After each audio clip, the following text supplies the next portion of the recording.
Hey, my stock, my stock market trading peeps.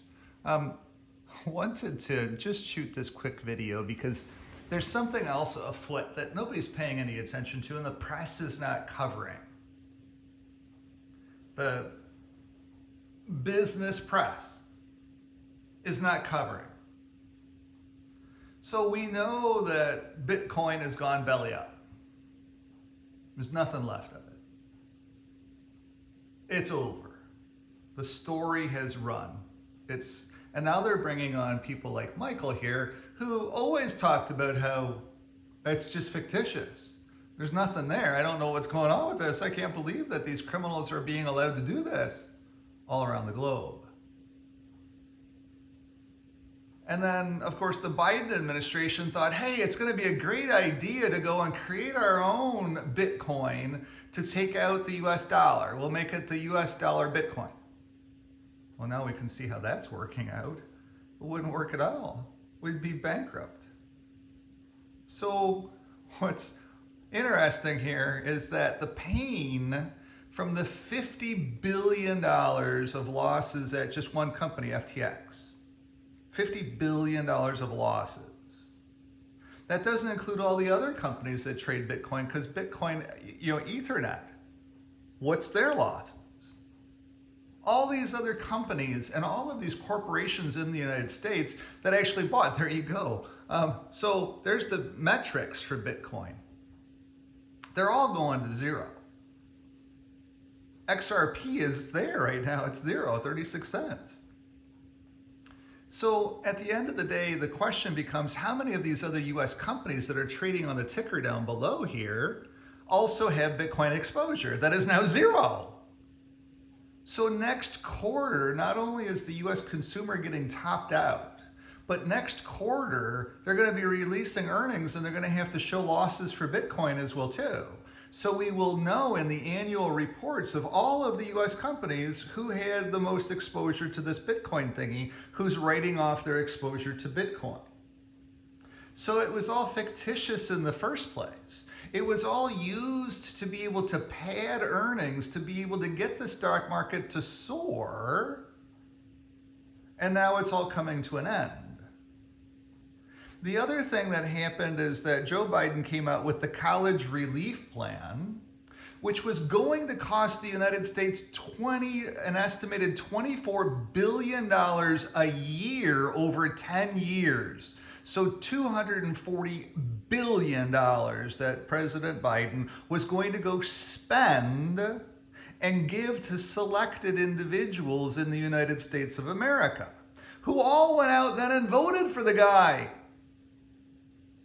Because the day after, 2 days after the midterm elections, the courts finally come in and say, look, it's unconstitutional, it's out. You can't do it.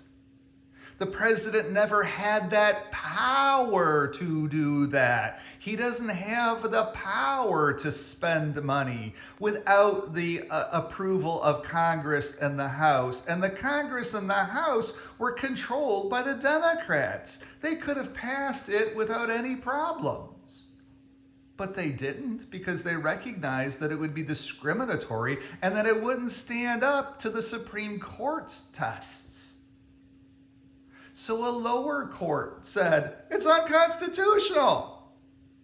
And now the president comes out, yeah, well, it was all just a pipe dream anyway. As I'm on my way to Egypt, it was all just a pipe dream anyway, and you guys were suckers enough to vote for me.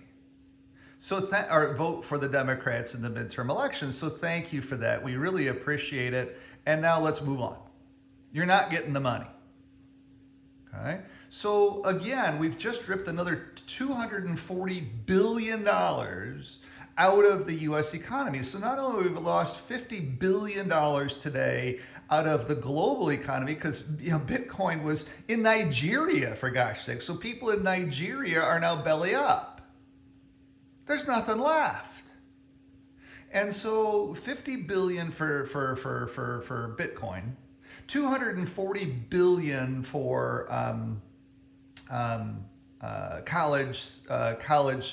college loan forgiveness program. The next thing is the president right now has a moratorium on college loans. You don't have to pay your college loan while we're in the middle of COVID. Well, COVID's over. So when does the president then have to be forced to lift that program and say, okay, look, you're going to have to start paying on your college loan programs again. You're going to have to go back to work because you got bills you're going to have to start paying. I've tried to move these away from you. But what nobody's talking about, and the thing that just upsets me so much, is that across the United States of America, the colleges across the United States of America have over $700 billion in their bequests. $700 billion. So if they wanted to, they're endowment funds. So if they wanted to, they could have gone in and said, look, we're going to relieve our students next semester, instead of it being $7,000 for tuition, it's going to be $6,000 for tuition. We could give all of our students a price cut so that they could get their brains smarter and make our society that much stronger. They could. They have plenty of money to do that. We don't need the government to do that. We need the universities to do that. But heaven forbid we do that. Oh, no, we can't do that. Well, why can't we make Americans smarter? Because it's never been about making Americans smarter. It's always been about putting up as many barriers as humanly possible for the human condition. But promise them everything so that they vote for us. That's what the playbook actually is. And so at the end of the day, we're seeing the market down 300 points today. Oil is up strong today because it's the only thing that's worth anything. But why isn't oil soaring? So the reason that oil isn't soaring is because of ESG. So BlackRock, the largest WEF fund, or World Economic Forum fund on the globe, the largest money manager on the globe, came up with this concept called ESG back in the day so that they could penalize oil companies, and they could penalize gun companies, and they could penalize all of these places that we in society don't want them to be, don't want people investing their money, so that we could force all of the money into the tech sector, which has no earnings. Amazon loses money on everything it ships. They've never been profitable on their retail business. It's not about being profitable in the retail business. That's why they're closing all of their distribution facilities. And they're saying, wait a second, maybe now it's time to start wanting to be profitable in that business. How do we get that business so it's at least cash flow positive? And that's what they're trying to do with it right now. So at the end of the day, all of this fictitiousness, so we've moved from Bitcoin now, and we're now going over into China. China is all over the place today. All of the Chinese stocks are soaring, and they have no earnings. They don't report the same as what the United States does. It's all owned by the communist bloc. And so what they're doing is they say, oh yeah, we're going to show you that we made money. Well, they didn't make any money, or they didn't make the same kind of money that they reported that they did.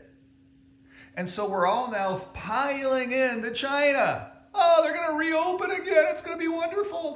The place, China. So now all these folks are moving from the fictitiousness of Bitcoin, the fictitiousness of Joe Biden, the fictitiousness of the Democrats, and they're moving over to the fictitiousness of communist China with no earnings.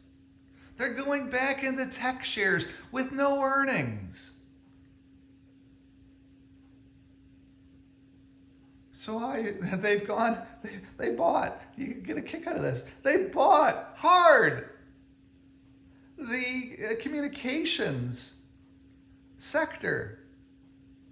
Hard. So I'm shorting communications. It's like, this is the stupidest thing. When you go to the Telestore, you walk into the store, everybody's in there crying because they had their phone turned off because they didn't pay their bill. So they're all in there trying to pay their freaking bill. Well, What's it going to be like a month from now when they don't have any money left to pay their bill and they're not getting $10,000 or $20,000 from Uncle Joe Biden? What's going to happen then? These are just the first two. And now, of course, we've got this Egypt summit thing. This is the most comical because they all flew in their massive jets over to this European thing. And they're talking about how they need to cut their emissions. Well, why in the hell are you flying in jets if you want to cut the, it's for them. For them, they want nobody to be able to fly. And they want you to stay home while they go and be around the globe. That way you're not in the way. So there's things that are going on. Oh, and one more thing that's happening today too. There you go, Nike. Earnings were crushed. Nike up $5 today. It's like, what the hell? This is comical to me. So at the end of the day, though, there's another thing that's going on. The hospital sector or the healthcare sector is getting crushed today. They're running up the transportation sector is up today, but there's nothing being trucked. All of my clients that are truck drivers are like, Brian, it's really, really bad. I sit around doing nothing all day long. There's no freight. Yet we're running up the truckers today. Does it make any sense at all? No, this is what's called a pump and dump. There you go, Pinduoduo, up $2.29. That's China today. None of it is making any sense. None. So be careful, be careful, be careful. This will all implode. We had our first Wednesday reversal this week. Now, the first reversal means absolutely nothing. But when we get to our third Wednesday reversal, the trend is lower. A confirmed trend lower. This rally that we've been in has just been a short squeeze rally or a pump and dump rally. And we will see as we get into December when the spending news comes out over Christmas time. Well, retailers this year are reporting that nobody's in their stores for some reason. Ralph, back to you. Well, heck yes, because the American consumer's tapped out and Uncle Joe's not going to give them $20,000. So it's all over. It's blubbed, blubbed, blubbed. It's like the Titanic. We've hit this freaking iceberg.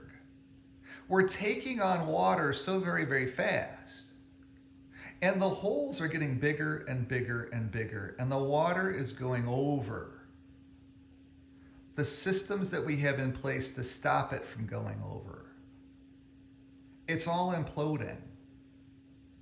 It's just, and the press, of course, can't cover it because if they covered it, then it would create a panic and it would be over that much faster. So just think about that for a second. And be careful if you're long this market. Because what's coming, there's no justification for the money, for the valuations that we have right now. There's no mathematical model to support this. And if there's no support, what happens to something where there's no support? If your house had blocks taken out of the foundation, what would happen to your house? It would all come tumbling down, wouldn't it? There might be pieces of it still supported, but it wouldn't be a pleasant thing from the road. Your house would not be in very good shape. And that's exactly what's going on here right now in the stock market. It's a slow crash to Armageddon. And I don't know when that's going to happen. I don't know if it's February, March, April, May, June. We'll see. But I can tell you right now, just be careful with this. If you are long, like I'm long oil, and at some point in time, that trade will get crushed too because people will start taking the profits out of there. It's not happening now because they have plenty of profits in tech now that they can go ahead and sell that off to be able to get money when they need it, because that's going to be coming. All of the pension funds are all belly up, because they all got stuck in the we can't go into these other sectors that are really good. And they can't go into those sectors now because BlackRock manages their money for them.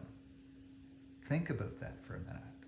BlackRock manages their money for them, so they cannot go into oil, they cannot go into warmongering things, they cannot go into the sectors that are actually profitable. They have to go and fund these fictitious things, which was all just a house of cards. So be careful, be careful, be careful. Be careful, be careful, be careful. I hope that helps. Have a great day. Bye-bye.